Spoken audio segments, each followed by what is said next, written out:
Tad Hargrave here with Lissa Boles, and I am in Vancouver, BC at my friend Joel Solomon's place. Downtown Vancouver. Lissa is in Ontario right now. And we're here talking about niche marketing and the lead up for the Niching for Hippies program, which you can check out at nichingforhippies.com. I decided to have conversations with a lot of my colleagues about their cutting edge thinking around niching and what they saw was missing from this whole niche marketing thing. And I was really happy that Lissa responded that she wanted to chat. And welcome, Lissa. It's so good to have you. Thank you. It's good to be here. And I'm wondering if you want to maybe just introduce yourself, who you are, what you do. Give us the nutshell. Well, I'm known as the Soul Mapper by a lot of people. My business is a combination of really two kinds of services. One, I use astrology to help people really narrow in on what they're here to do, purpose-wise. And what's extraordinary about it, astrology is a wacky, crazy, wildly accurate, almost inexplicably accurate tool that can help you really narrow down what you're here to do, but also the people that you're here to serve, who they are, how they feel when they need you, what their progression is likely to be, and right down to some pretty nitty-gritty details. It also clarifies what your path to all of that looks like. And it's taught me a lot, as have the folks I've had the privilege to map. And my background is in consumer goods marketing. That's where I came from. So when I entered this field looking to help people, discover, clarify, and then more easily fulfill their purpose in business, because my belief is the more of us doing that, the better the world will become, and the more easily we'll shift and transition into what's coming. The more I started to realize that marketing and business itself was being changed, and that marketing was being adapted by people who are living their purpose. So I started paying a lot of attention to that. And I've been working with a small incubator group this last year. And I have to tell you, there's some things that have become clear to me this last 8 to 10 months that are explaining a lot of my own difficulties, explaining a lot of the difficulties that I've noticed a lot of people having, and giving me an opportunity to share some ideas that are changing the way people are experiencing their own process, but also moving towards success. So I hope I can add some value to the niching conversation with that in the background. Thanks so much. And so before this conversation, there were some questions I'd sent you, and you sent me some answers. Mm-hmm. And one of the big questions I'd asked was, what do you see as sort of missing in this conversation around niching? And you had some really interesting answers, and one of them had to do with the sense that a lot of the approach to niching comes from a very plug-and-play philosophy in business, where it's like there's a certain business model, which is usually a marketing model, and you learn this proven model, and then you just kind of slam the niche into that, and your sense that doesn't work. And I'm wondering if you can say more about that. Well, niching really came out of a business philosophy that was mostly about finding the low-hanging fruit first, if I can say it that way. It's about a known entity or a known product meeting a known audience with a known solution. And it takes for granted that there's some really significant knowns in play, that they're quantifiable and measurable and pin downable. Well, most of us today, especially I'm assuming in audiences like these, we're on the edges of things. We're extending things, progressing things, evolving things, initiating things.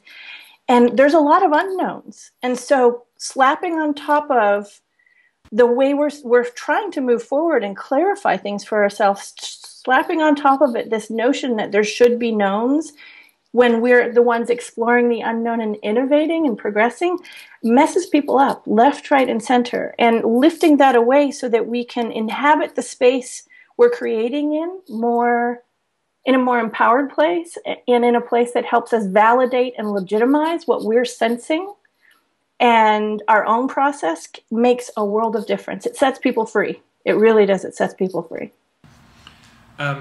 And you'd mentioned that when people do that approach of just trying to sort of use the formulas and fit everything into these, replicable, scalable things, that can often lead to sort of a bad fit where people get really frustrated and there's this sense of, I must be doing something wrong. I'm just wondering if you can say any more about that, if you have any stories of that. Yeah. What I've been finding with a lot of the people and myself for that matter, I've had the good chance to work with, is that because we're driven by a sense that something needs to change, and it's very unique to us. It's driven by principles, mores, our values, our unique response to sometimes moral dilemmas, sometimes creative dilemmas, sometimes a combination of both. And because we live in a world that doesn't necessarily legitimize our sensibilities, they feel often illegitimate to us. So when you're trying to make yourself fit something and you don't even know that that's part of the problem, that you've adopted an approach and the approach is limiting you, or the approach is the problem, then the tendency, just by virtue of what we've been conditioned to think, is that something's wrong with me. And it deepens rather than helps us live beyond this sense that somehow what we feel, what we sense, what we're driven by is not legitimate, is not worth listening to. And that makes it difficult to listen to it or know what to do with it. So you're saying that there's a way that there are certain business models or formulas that are meant to make a business grow and lead to success and all these things.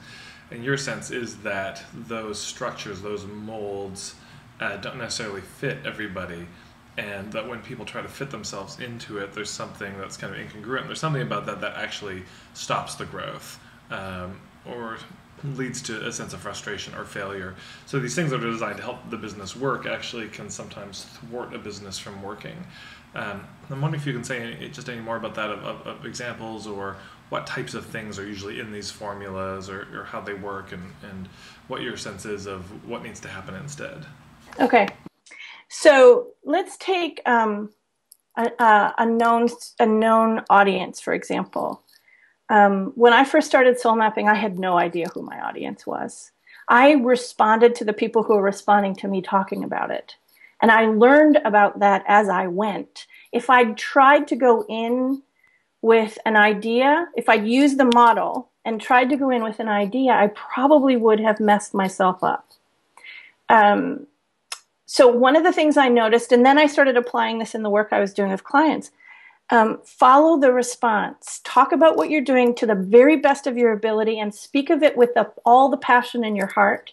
And then pay attention to who goes, so where can I get that? And when can we start? Because that's what starts to happen. Or you start becoming invited to speak, or you start becoming, some people start pursuing you. And so that signals a big change.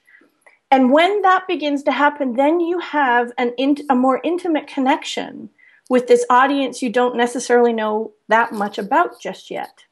Now, here's the other thing I found out as I was doing this, is that more often than not, when you are on the leading edge of an innovation like this, because let's just be really clear, most of us we're not just creating solutions that have never been seen before.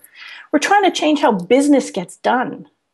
So laying over top of ourselves a model that comes from business that was can be really problematic, because there's something you're trying to change about that too. So we have to learn how to unleash ourselves, to recognize when our own sensibilities are being curtailed by models that intend to help, but actually are messing with our process because they're not intended to help us clarify our process.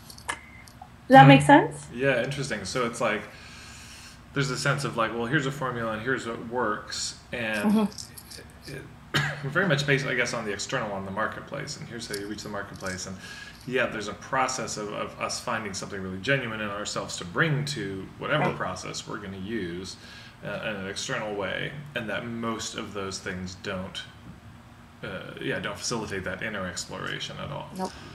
No. It's when you can go back to the rules of the formula after you have a good grasp on your own sensibility, on the people that are responding to what you have to offer, and a better sense of what it is you're offering to begin with. When I started providing the soul map, I had a lot to learn about what it was because it had come from me.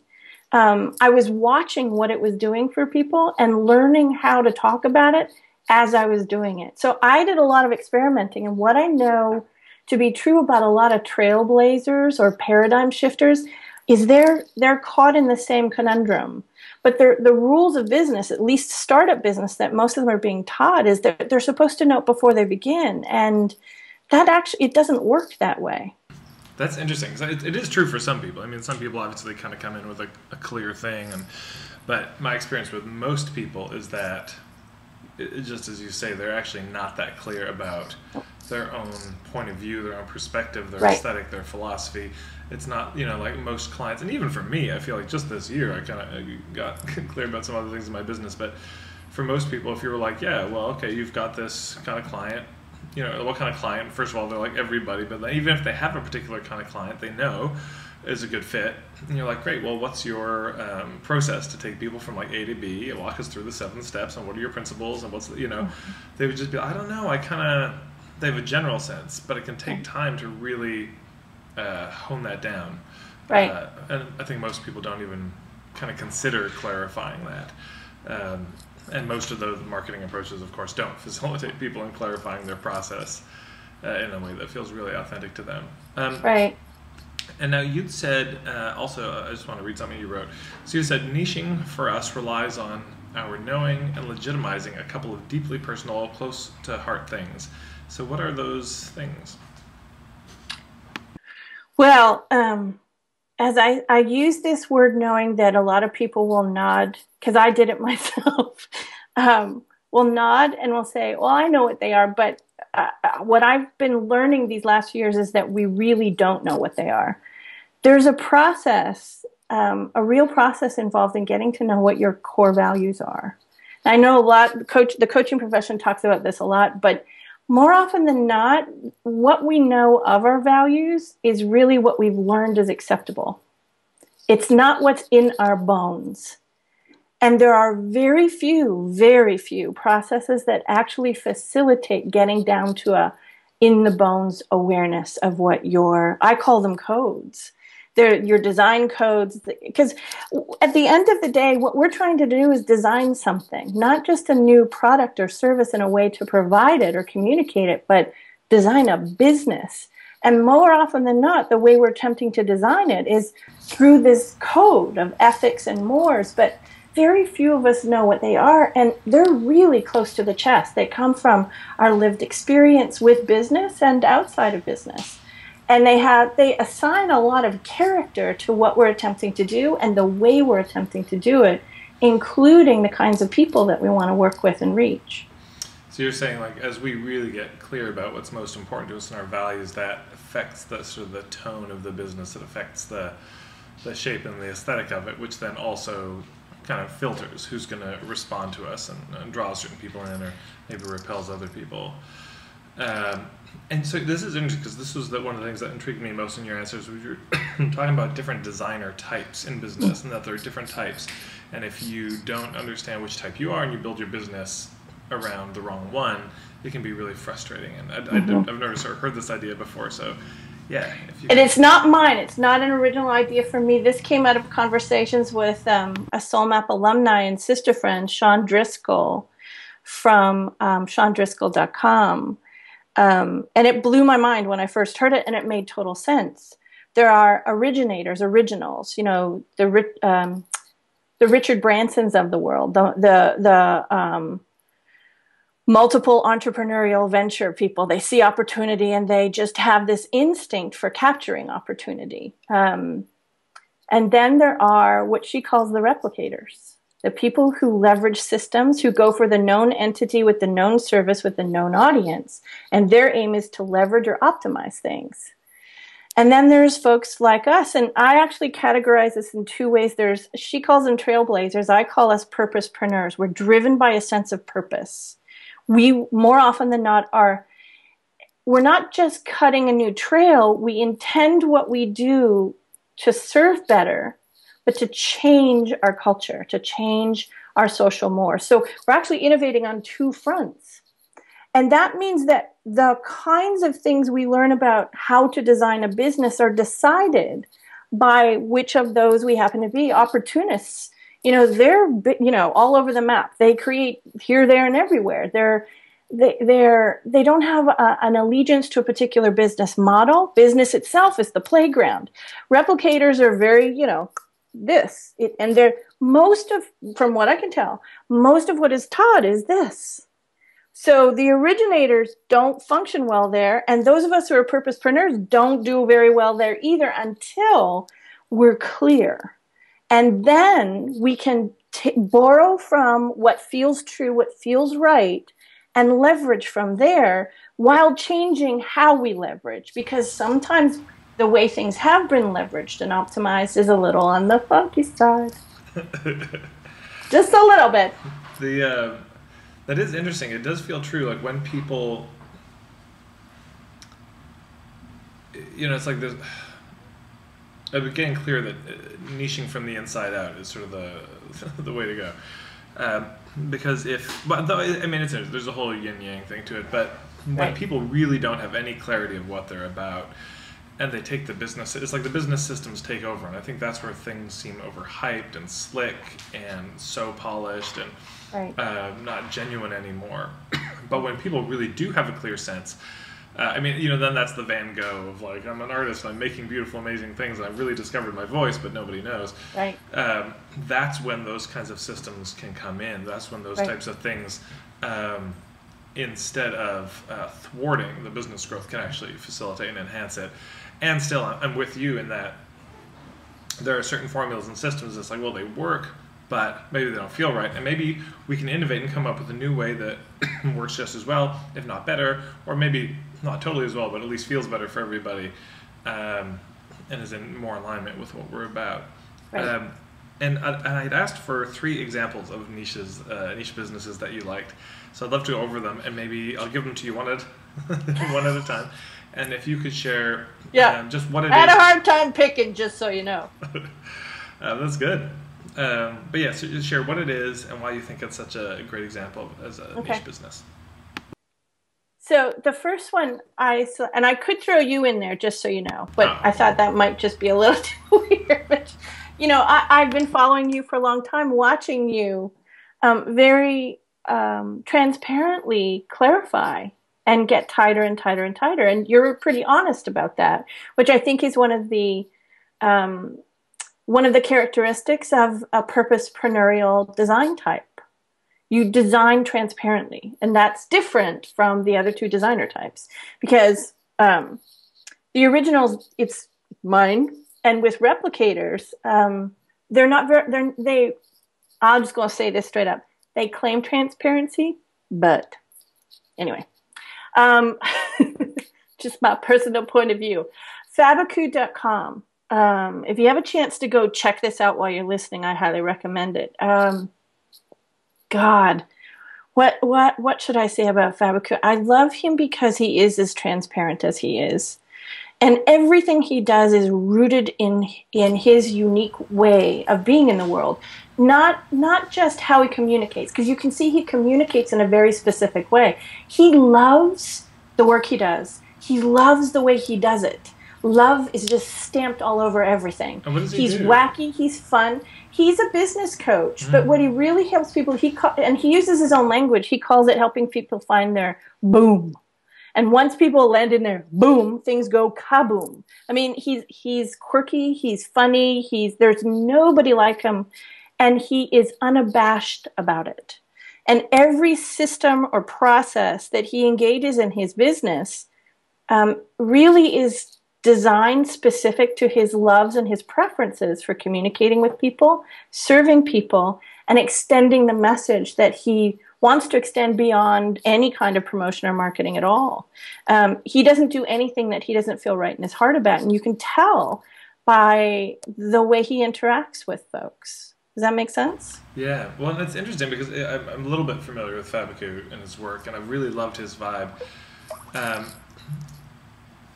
And to me, he's an interesting example of how a niche can be so shaped by people bringing themselves fully into their business, and that he'll attract certain people, he'll repel certain people just based on who he is.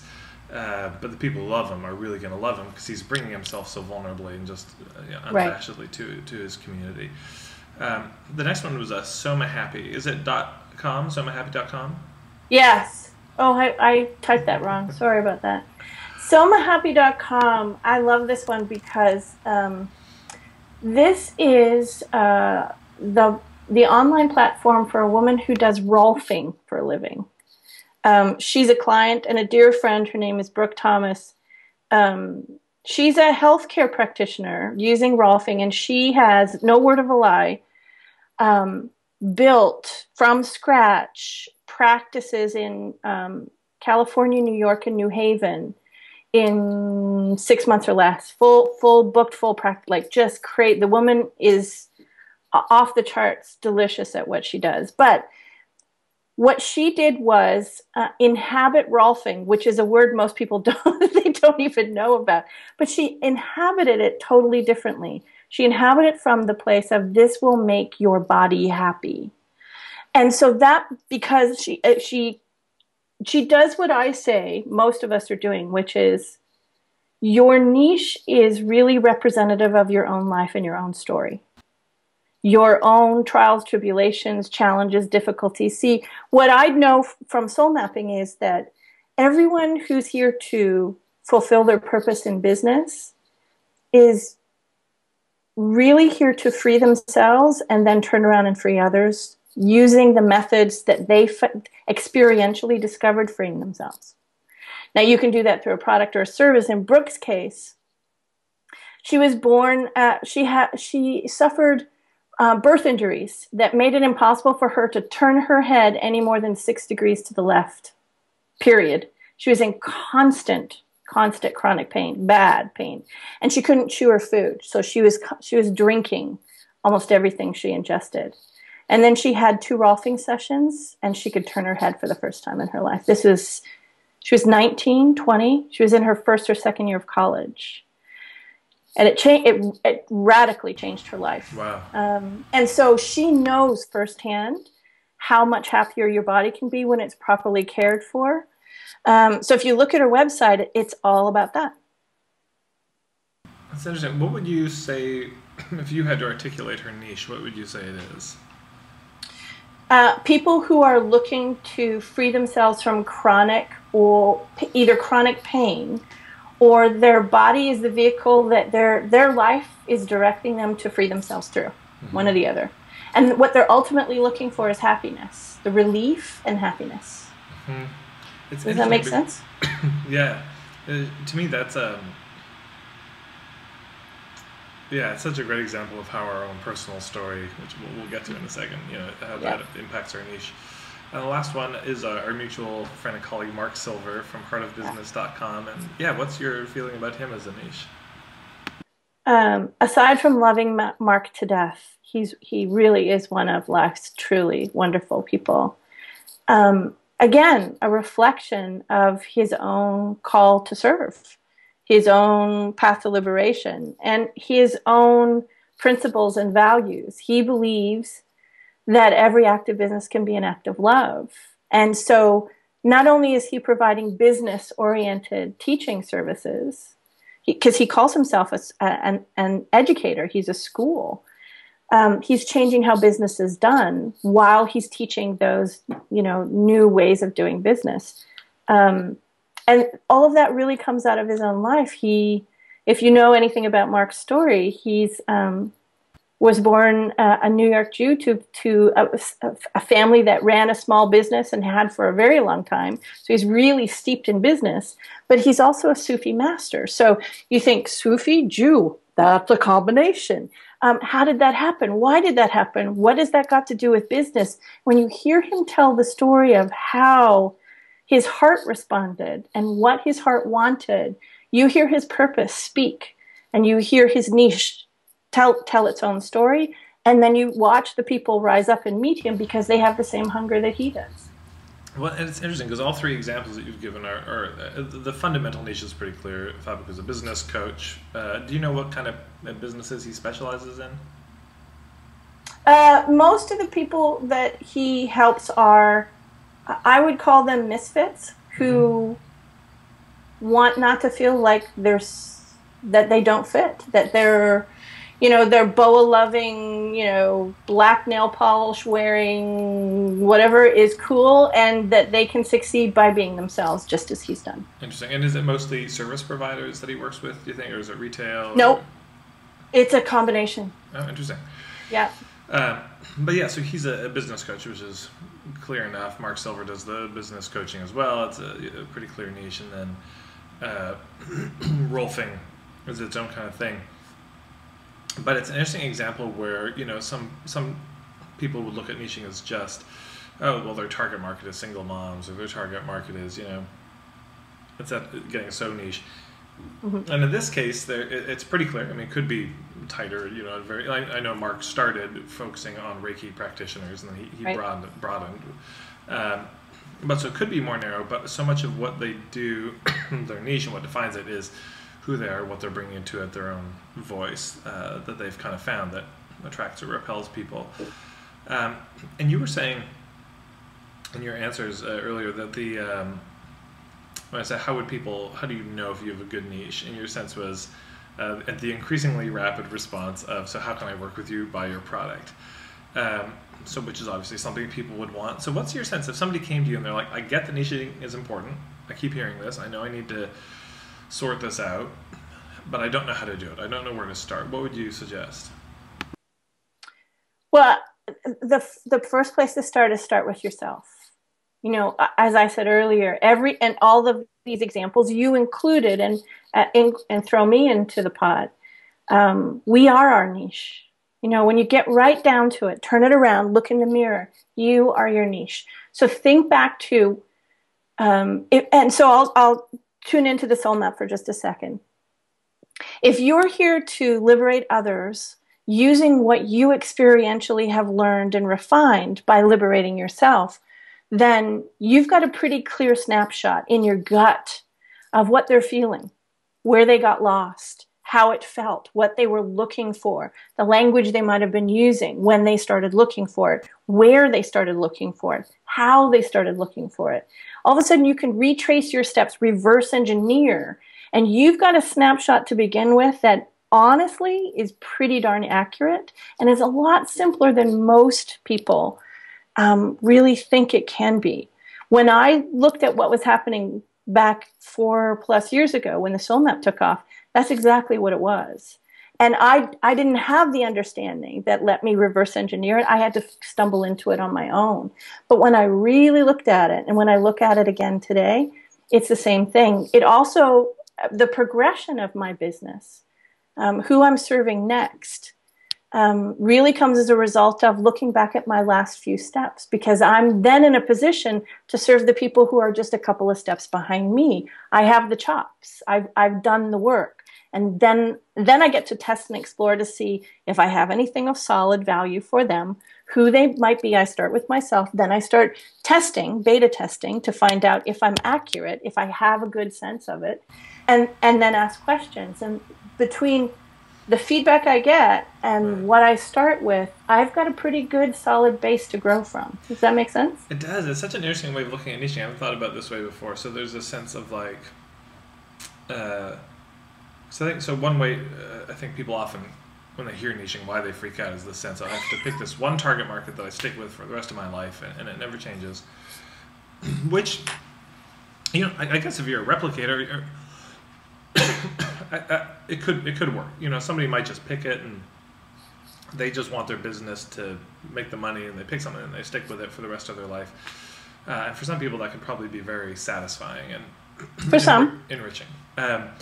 But it just struck me that, and then another way to look at niching is, well, you look at yourself in your past, and so who was I, 10, 20 years ago, and what help would I have needed, and then you build your target market around that. But it's an interesting thought to know that if you want to keep pushing and growing, and kind of keep finding your own edge, then you can be just looking maybe a few years behind, or a few steps back, rather than 20 steps back, and know that if you're a few steps ahead, you can be offering things, and you can continually be pushing your own edge in that way, and so that your niche can kind of keep evolving and changing, and sort of subtly as you go. And so, yeah, it's an interesting thought.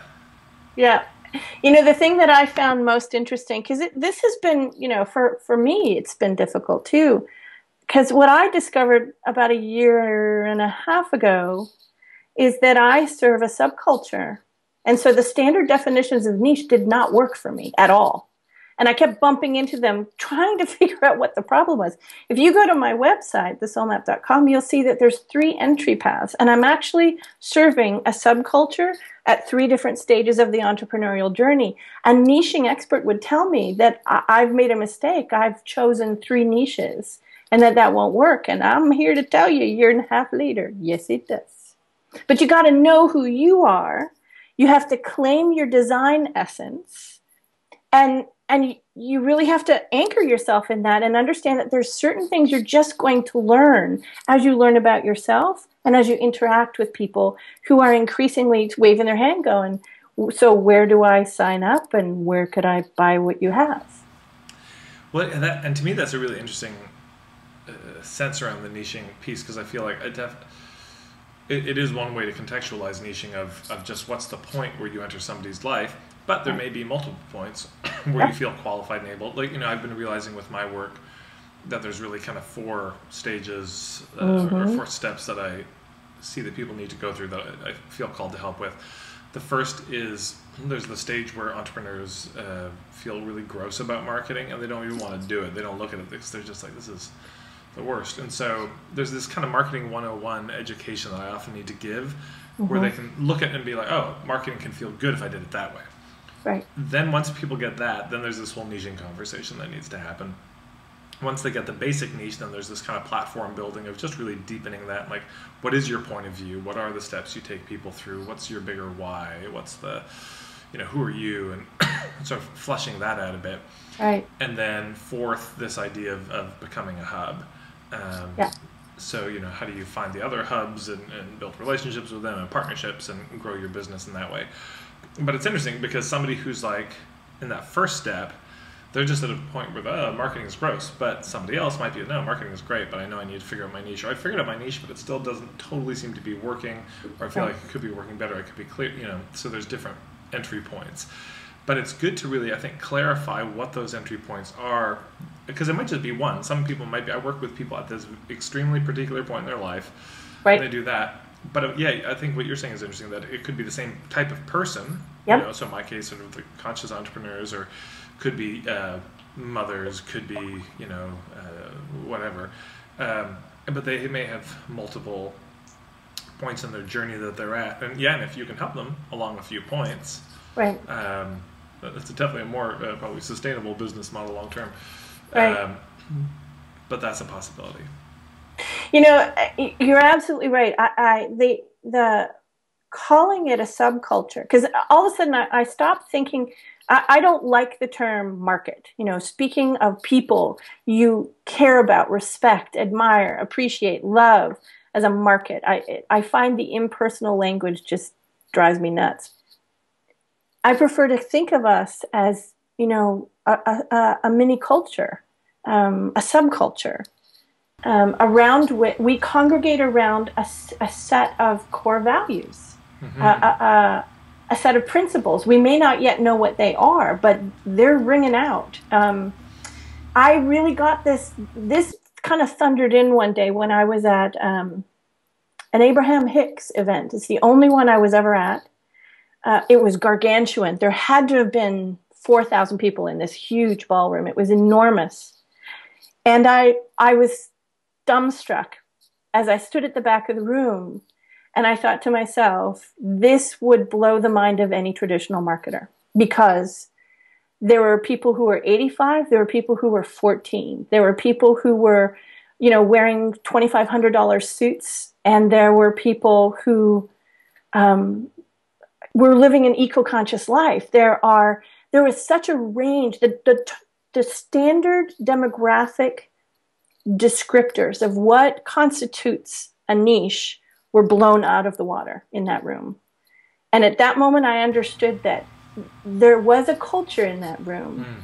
And there was a heartbeat to the culture, and I needed to pay attention to that heartbeat, listen to it very carefully, and understand what it was trying to say. And once I had that lens and I could apply it, look at niching or at business building in this purposepreneurial way, what I started to see is that there was a heartbeat at the center of everybody's business, and our business was really to hear it well. And if we did, and we understood that it came really from our heart first, then everything became easier.